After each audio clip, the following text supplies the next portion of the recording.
Assalomu alaykum barliq Sharqiy Turkistonlik qarindoshlar. Hozirgi vaqtingiz xayrli bo'lsin. Men Misr Azhar universitetida o'qib, Turkiyaga qaytib kelgan o'quvchi. Men qarindoshlarim haqida guvohlik bermoqchi. Qora kiyimlik mening akam Abdurahmon Ahmad bo'ladi. Qizil kiyimlik bo'lsa, mening enim Abdurahim Ahmad bo'ladi. Ismim Abdukim Ahmad. Men Sharqiy Turkistonning Qashqar shahar Bashkarim yeza yaqinlik kentidan. Men Azhar universitetida o'qish jarayonida mening iqtisodimni mushu qarindoshlarim ta'minlab turadi. Hozir ota-onam yenimda bor, Turkiyada. Bu qarindoshlarim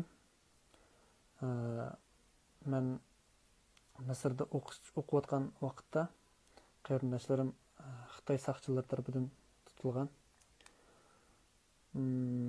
Har ikkilasining Xitoy qonuniga xiloflik qilgan hech qanday bir ahvoli yo'q. Akam bo'lsa, akamning 3-bolasi qo'saqda edi.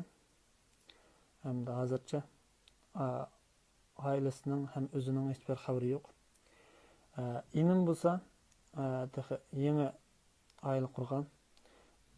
Enimning bir bolasi 1 oylik bo'lgan vaqtida saqchilar tomonidan tutilgan.